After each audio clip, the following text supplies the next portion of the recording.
Hello and welcome to Revenge Diaries, where silent strength, dignity, and true power speak louder than revenge. Before we begin, don't forget to like this video and subscribe for more real-life inspired stories that prove one thing: the quietest ones often rise the highest. Today's story was sent in by one of our listeners who asked us to share it anonymously. It's the unforgettable story of a mother, mocked by her own son and his wife in a boutique. They thought she didn't belong. They laughed at her shoes. But what they didn't know, she owned the building they were standing in, and when she handed the boutique owner a letter, she walked away without a word because she didn't need one. Let's begin. The soft jingle of the boutique's front door greeted me as I stepped inside, careful not to scuff the freshly polished marble floors with my old worn-out sneakers. The air smelled faintly of luxury perfume and new leather, the kind of scent that whispered, "You don't belong here if you weren't dressed just right." I wasn't. My jeans were faded. My purse was practical, fraying at the edges. My hair, streaked with the natural gray of a life fully lived, was tied back in a messy bun. I had come straight from volunteering at the shelter, still smelling faintly of dish soap and soup kitchen meals. I had come to meet my son Nathan. I spotted him near the fitting room, his back turned, talking to his wife, Miranda, the kind of woman who judged you by the brand of your lipstick. She was draped in a sleek cream trench coat, perfectly tailored to her slim frame, and she twirled a price tag between her fingers like it was a feather. The boutique owner stood beside them, visibly charmed. Nathan turned when he heard the door. His smile flickered for a second before he forced it back into place. "Mom," he said, walking over. "You made it." Miranda didn't look up. She simply muttered, "Careful, don't track dirt in." My smile stayed calm. I'd long learned not to show offense. That's what people like Miranda wanted to see, that their jabs had landed. "I didn't realize you were bringing her here," she said, too loud, too careless. As she finally looked up, her eyes scanned my sneakers. "This place isn't exactly for volunteers." Nathan glanced at me, half embarrassed, half apologetic. "Mom," he said under his breath, "this boutique, it's more for people who, shop regularly." I stood still. That was when Miranda laughed, a short, sharp sound, like a wine glass cracking. "She still wears the same shoes from last year's holiday dinner," she whispered to Nathan, not even trying to hide it. I looked at them both, my son, my daughter-in-law, laughing at the woman who once sold her wedding ring to keep Nathan in college. I didn't flinch. I didn't speak. I simply walked past the display case and toward the front desk, where the boutique owner, a nervous man named Callum, was typing something on his iPad. He looked up, startled to see me. I smiled and handed him a white envelope. Callum glanced at it, then at me, then at Nathan and Miranda behind me. "This is?" he started to ask. I placed a finger gently on the envelope. "It's all there," I said. Then I turned without another word and walked out the way I came. The bell above the door jingled again, and I didn't look back, because I knew what that envelope said. I didn't get far from the boutique before I heard the door swing open behind me. I kept walking. A few seconds later, Callum, the boutique owner, called out nervously, "Miss Price, wait." I turned slowly. He was jogging toward me, still holding the unopened envelope in his hand like it was on fire. I just want to confirm," he said, lowering his voice. "This letter, it's real." I nodded, calm, clear. He stared down at the envelope like he was holding a ticking clock.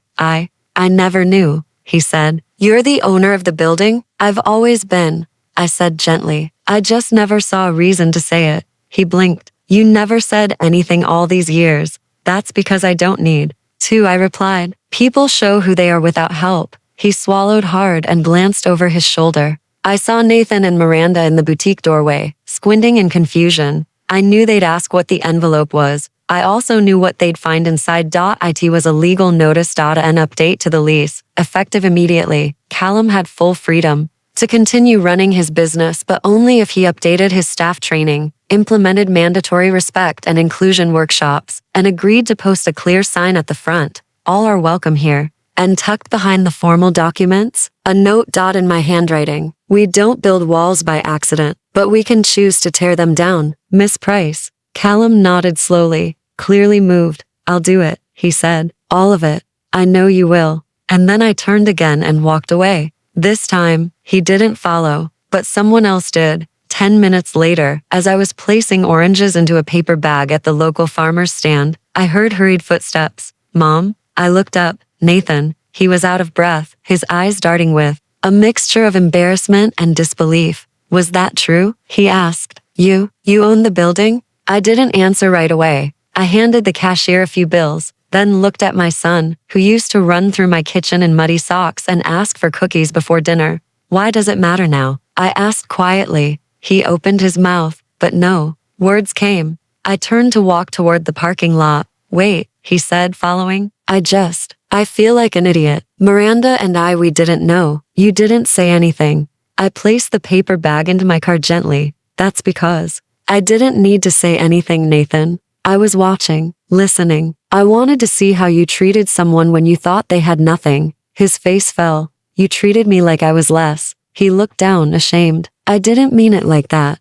But you did, I said gently. And that's the point. Later that night, I sat by the window with a cup of tea. The city glowed quietly beneath the evening sky, and the boutique sat just a few blocks away, the same boutique I'd bought out years ago when the original landlord wanted to convert the block into condos. Back then, I didn't tell anyone. I wasn't interested in being flashy. I just knew that some parts of this city needed to be protected spaces that offered community, small dreams, a place where someone could walk in and feel like they belonged. Now, ironically, the people who thought they owned everything had walked right into a place I had kept alive and treated it like a stage to show off their small hearts. They thought I was just an old woman in worn-out shoes. They didn't realize those shoes had walked farther than most people would ever know. The next morning, Miranda showed up, not at my door, but at the boutique. Callum told me later what happened. She stormed in, clutching her designer handbag like it was armor, asking questions. Why? Is there a new sign at the front? What was that envelope yesterday? Why did my husband come home asking if we've been disrespectful? Callum calmly pointed at the back office. She's the building's owner. He told her. Miranda froze. She blinked, then asked, that woman? Callum said nothing. She walked out without saying another word, but she looked over her shoulder twice. That was enough. That night, Nathan called. He didn't leave a voicemail, but his silence said more than he knew. And I wasn't angry anymore. I was just done waiting for people to grow into kindness. Some people never do, not until they're humbled, and some lessons need to come with silence. It had been 2 weeks since the boutique incident, and I hadn't heard a word from Nathan or Miranda since. Not a call, not an apology, not even a sheepish text message. I wasn't surprised. People like Miranda don't apologize, they maneuver. And Nathan? He'd spent so long trying to be someone he wasn't that he no longer knew who he really was. Every time he laughed at one of her cruel jokes, he buried the little boy I raised just a bit deeper. I made peace with that a long time ago. Still, I won't pretend it didn't sting. There's a unique kind of pain that comes when your own child sees you as an embarrassment, when the person you fed, clothed, protected, and prayed over looks at you and only sees the dirt on your shoes, not the decades of sacrifice behind them. But I wasn't bitter. No, I was building something bigger than bitterness. That Friday, I visited the boutique again. Not to shop, not in the way Miranda thought shopping worked anyway. I came to talk to Callum.to see how he was doing with the new policies, to check in on the respect and inclusion workshops he agreed to run. When I stepped inside, everything felt different. The new sign, "All are welcome here," stood proudly beside the door, framed in brushed gold. The staff, once stiff and robotic, now greeted people warmly, even those who didn't look like their usual clientele. A middle-aged man in paint-splattered jeans was getting fitted for a blazer, while a young girl with frizzy hair tried on shoes next to a corporate executive. No judgment, just people. Callum came over immediately. "We started the employee sessions last week," he said proudly. "It's been eye-opening, to say the least." I smiled. Change always is. He glanced toward the back, then leaned in. Nathan came in again. I raised an eyebrow. "Oh." Callum nodded. "Alone this time. Looked uncomfortable. Asked me if he could schedule a meeting with you." I sighed and looked out the boutique window toward the quiet street. "Did he say why?" "No," Callum said, "but he did mention something about Miranda looking for a new business partner. She's trying to open her own clothing line." I let that sit for a second. Miranda building something without destroying someone along the way? I'd believe it when I saw it. That weekend, I got a letter in the mail. It wasn't from Nathan or Miranda. It was from the community outreach coordinator at the downtown women's shelter. They were thanking me for an anonymous donation, the exact sum of what I'd once given Nathan to cover his college tuition all those years ago. I had made the donation last month, quietly, like always. What caught my eye was the postscript. Peas. One of your old volunteers mentioned you taught her the phrase, kindness is what you do when no one's clapping. Just wanted to say, we're still clapping. I placed the letter down, and finally I cried, not because of the boutique, not because of Nathan or Miranda, but because somewhere, in some small corner of the world, something I built, some small act had actually stuck.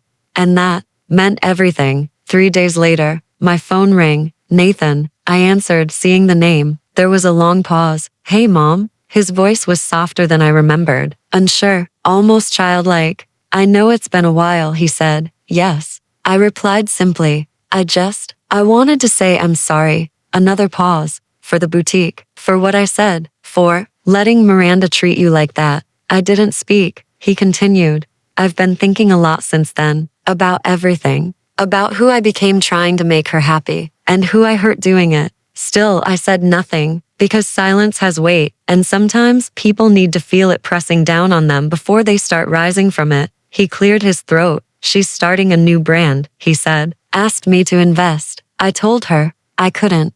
Why not? Because, he said, I finally realized the difference between building something for status and building something that matters. I breathed in slowly. That was the boy I remembered. Not the polished man who snickered at sneakers, but the one who used to help me carry groceries without asking. The one who once gave up a school trip so I could buy a winter coat. The one who had kindness in his bones before the world told him that kindness wasn't cool. Thank you for saying that, I said. He let out a breath like he'd been holding it for years. Would you come over for dinner? He asked. Just us. No show. No pressure. I hesitated, then said, yes. That dinner wasn't perfect. Miranda stayed locked in the bedroom the whole time. But Nathan? He listened. He asked questions. He even helped wash the dishes. No suits. No judgment. Just a son trying to learn how to be a better man. And me? I showed up wearing the same shoes Miranda had mocked. Because I wasn't there to impress anyone. I was there to remind myself.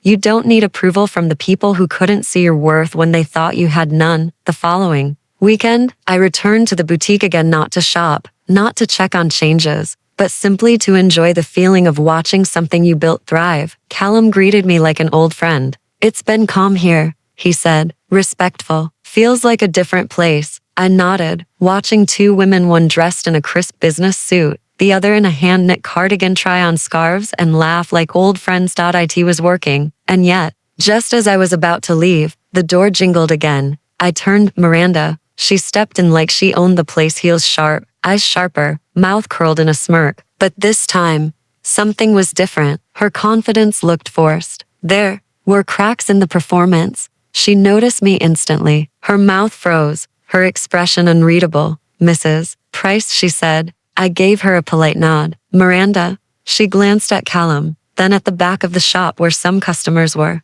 browsing. Her gaze lingered on the new sign by the register. All are welcome here. You changed the place, she said. I asked for change, I replied. Callum made it happen. She folded her arms. And the lease? I tilted my head slightly. Still active, still mine. There it was, a twitch in her jaw. The moment realization hit her that the quiet, gray-haired woman she dismissed as a charity case had been the owner of this entire space all along. Look, she said after a long pause. I know things were tense that day. I stayed quiet. But it was just a joke, she continued. You know how people tease. No, I said gently. I know how people reveal themselves when they think no one's watching. Her smile faltered. I came, she said, changing tactics. Because I wanted to ask if you'd consider investing in my new brand, a boutique line, minimalist, luxury pieces, very current. I didn't laugh. I didn't scoff. I simply asked, why me? She blinked. Because you have money. But you said people like me didn't belong in places like this. She flinched. That was I wore these same shoes that day. I interrupted, looking down. The ones you laughed at. Do they suddenly look more expensive to you now that you know what's in my bank account? She said nothing. Miranda, I said calmly, you want my investment, but not my presence. You want my name, but not my story. You want what I built, but not who I am. There was a silence so thick The boutique itself seemed to pause. I don't invest in brands that forget the people they're meant to serve, I said finally. And I don't reward cruelty disguised as class. Her face flushed deep red. So this is personal? No, I said. This is principle. When she left, she didn't say goodbye, just turned and walked out the door, heels clacking. Faster than when she'd entered. Callum stood a few feet away, pretending to organize fabric samples, but his expression was one of quiet admiration. Wow, he said when she was gone. I smiled softly. It wasn't about revenge. It was about clarity. That night, Nathan called again. I heard Miranda showed up, he said. She did. I told her not to, he admitted. She's desperate. Her last investor backed out when he saw the branding strategy, said it felt shallow. I sipped my tea. Maybe it was. Nathan sighed. I'm starting to realize how much I let her shape me, how much of myself I let go just to keep the peace. You don't have to explain. I said, I want to, he replied quickly, because I'm trying to unlearn all the ways I let myself be. Less. That quieted me, because deep down, I never stopped loving that boy even when the man he became forgot how to look at me with kindness. I've been journaling, he said after a pause, writing down the stuff you used to say when I was a kid. Like, don't be the loudest in the room, be the one worth listening to. I chuckled. You actually remembered that? Of course I did, he said. I just buried it under a lot of noise. Then, he said something I didn't expect. I'm thinking of starting something real. A men's fashion brand focused on dignity, accessibility, and get this, humility. I raised an eyebrow, even though he couldn't see it. I know, he laughed. Coming from me, that's rich. But I mean it. That sounds like something worth building, I said, and I want you involved, he added quickly. Not just as a name. I want your ideas, your voice, your vision. I smiled. Maybe redemption doesn't come loudly. Maybe it starts in quiet corners and soft apologies and deeper self-reflection. Maybe my son was finally seeing that strength doesn't shout, it shows. And maybe, just maybe, we weren't done building something together. The boutique had changed, but so had something else, something far less visible than the floor plans, staff attitude, or signage. Nathan, he wasn't the same man who stood there that day smirking with his wife when she mocked my shoes. He was quieter now, but more present. His voice was less about power and more about purpose. 2 days after our phone call, he showed up on my doorstep with a notebook, not a laptop, not a slide deck, just a spiral-bound notebook with scribbled notes, sketches, and folded pages stained with coffee. I've been working on this, he said. The new brand, but not the kind Miranda wanted. I stepped aside and let him in. No need for dramatic conversation. Some gestures speak louder than words. He sat at the kitchen table, the same table where he once did homework as a boy, and opened the notebook. I want to start a brand for men who were raised to believe success means silence, that kindness makes them weak, and that dressing up is only for vanity. He flipped to a rough sketch. This isn't fashion for status. It's fashion for men finding their voice again. I stared at the page. It was a clean design, minimalist, timeless, with a simple word stitched along the collar, earned. He looked up. That word haunted me after everything happened. You earned respect without shouting. You earned ownership without bragging. You earned the kind of legacy I tried to buy and failed. There was something raw in his voice now. No rehearsed pitch, no ego. Just my son, the version of him I hadn't seen in years. I reached across the table, placed my hand over his, and said one word, begin. That week, we started working together, not as mother and son but as equals, creators, builders of something rooted in truth. He'd come over with new sketches every night. I'd critique them harshly at times, and he'd take the feedback like a man who'd finally realized growth is more important than pride. Sometimes we argued, sometimes we laughed. Once, we both sat in silence for 20 minutes after he admitted. He used to hide my family photos when Miranda's friends came over. I thought you looked too humble, he confessed. Eyes low. I replied, and proud of it. He looked up, teary-eyed. I know that now. Word began to spread about Miranda's failed venture. Turns out, investors don't like cruelty. They especially don't like social media posts where a founder makes jokes about people who clearly don't belong in luxury spaces. Screenshots had circulated. One caption read, if your mom wears sneakers to a boutique, maybe buy her a mop instead of a purse. People weren't laughing anymore. The comments turned. Even her closest friends unfollowed. The damage was done. She tried to backtrack, claim it was sarcasm, misinterpretation, but the internet is a mirror that shows the truth when you least expect it. Nathan saw the post before I did, and he called me immediately. Mom, I don't know what to say. I did. You don't need to say anything. Just keep walking forward. He exhaled a breath I could feel through the phone. A month later, we launched the brand together. The first small line sold out in days, not because of hype, not because of flashy ads, but because the message resonated.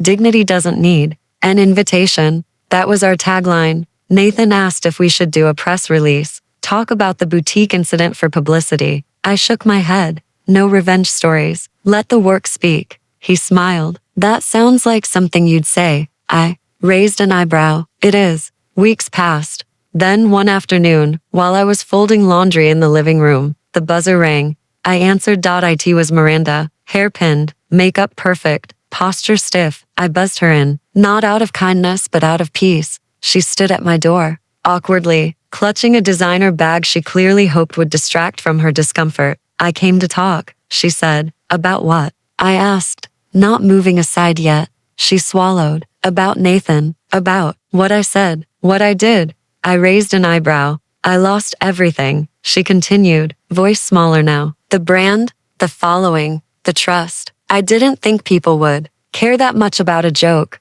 because it wasn't a joke, I said softly. She looked away. And now? I asked. I want to know if there's any way to repair it. That was the moment, right there, where a younger me might have scoffed, might have slammed the door. But age has taught me something power never will grace. I can't give you redemption, I said. That's yours to earn, not mine to hand out. She looked up. And I don't think you're ready yet, I added. I closed the door gently, not out of cruelty but with quiet clarity. Some people need the silence to hear themselves for the first time. Nathan never asked what she said. I never told him, because this story wasn't about Miranda anymore. It was about him, about us, about how a woman who was once laughed at in her worn sneakers now walked side by side with a man who finally understood what it meant to walk with humility. The world didn't need to see us shout. It just needed to see us stand. Fall arrived with a chill in the air and something warmer in my heart. The city buzzed with new beginnings, fresh leaves, new storefronts, changes in people you thought you'd given up on. And for the first time in a long time, I felt something unfamiliar humming through my chest. Pride, not the loud kind, not the kind that needs to wear labels or shout from stages, just the quiet kind. The kind that comes from watching your son finally walk into his own manhood, not with a smirk, but with purpose. Nathan's brand, Earned, had started gaining traction in ways we never expected. Not viral, not overnight, but real. Men began emailing. Stories of why they bought a shirt, a coat, a hat. I haven't dressed up since my dad's funeral, but this felt different. This shirt made me want to stand up straighter. Some sent photos. One man wore his Earned jacket to propose to his fiancée. Another wore it to visit the son he hadn't seen in years. Nathan printed every letter and pinned them on the office corkboard we shared. I want to remember this feeling, he said, one late night as we were folding samples. This, honesty. I nodded, because he finally understood what I had always known. Respect doesn't come from power. It comes from character. One crisp Saturday, Nathan invited me to attend a small event for the brand, an intimate Q&A with young designers and local artists.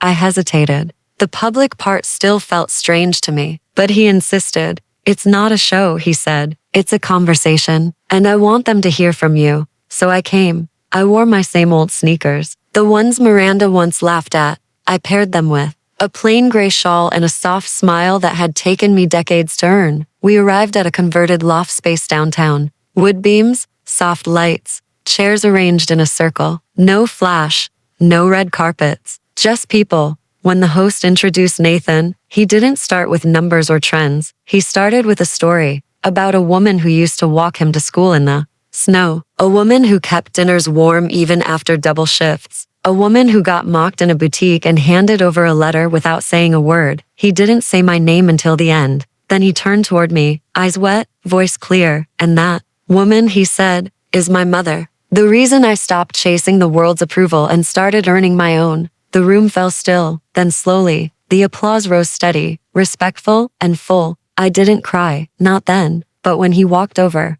knelt beside my chair, and whispered, "I see you now." I couldn't hold it back, because that was the moment, not the boutique, not the launch, not the headlines. That was the moment I became seen. Miranda's silence remained steady over the next few weeks. Her social media had gone dark, and her name faded from conversations like a season passing quietly. One afternoon, I received a simple email from her. "I'm not asking for money. I'm not even asking for forgiveness. I just wanted to say I understand now. And I wish I had listened when you tried to show me what dignity looks like." That was all. No signature. No branding. Just words. I didn't reply. Not because I held a grudge, but because she wasn't writing for me. She was writing to the mirror. And sometimes that's enough. Later that month, I walked past the boutique again. It was bustling, more diverse than ever. A teenage boy helped his mom pick out a scarf. An older gentleman tried on a blazer with his grandson cheering beside him. I stepped in just to look around. Callum spotted me and came over.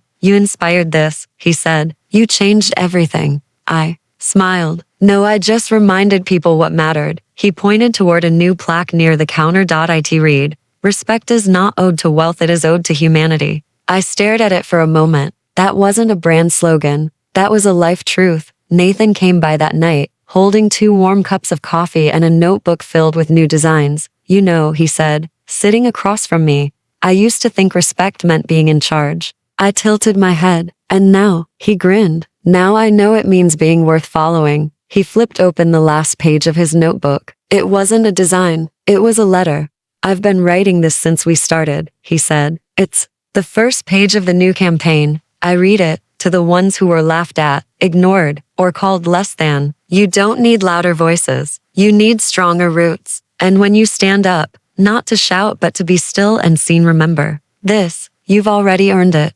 I looked up and saw him, not as my son, but as the man he was always meant to be. It was a sunny morning the day our first earned storefront opened, not in a fancy mall, not in the luxury district Miranda used to parade through, but right here, in the same neighborhood where I'd once clipped coupons and counted coins for groceries. Nathan chose the spot. He said it felt like home, and when we stood side by side, ribbons stretched across the entrance. A small group of friends and customers gathered around us. I finally understood what legacy really meant. Not wealth, not revenge, not being proven right, but building something that lasts long after your silence is remembered louder than their noise. "Do you want to say something?" Nathan asked, handing me the scissors. I paused, looked at the crowd, looked at the window where our tagline was etched in clean, bold letters. "Respect isn't owned, it's earned." I stepped forward and simply said, "This store isn't for people chasing power. It's for those who live with dignity even when no one is watching."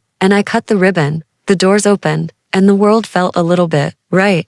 That night, Nathan and I sat in the back office. He was exhausted but smiling. There was no ego in him now, no arrogance, just gratitude. "I never told you," he said, sipping his coffee, "what changed me most." I looked over. "That day in the boutique," he said slowly. "After you handed the letter to the owner, you didn't argue. You didn't cry. You didn't even defend yourself. You just walked away." He stared into his mug like it held more than coffee, and I realized that was the strongest thing I'd ever seen. I stayed quiet, because some truths don't need words. A few days later, something unexpected happened. I received a letter in the mail, not an email, not a text, a real letter. Handwritten in shaky cursive. It was from Miranda's mother. "Dear Miss Price," it began, "I've watched my daughter become someone I don't recognize these past few years. But lately, she's been different, softer, quieter. She told me what happened between you two. She said you never fought back. You just walked away, and that silence is still echoing in her.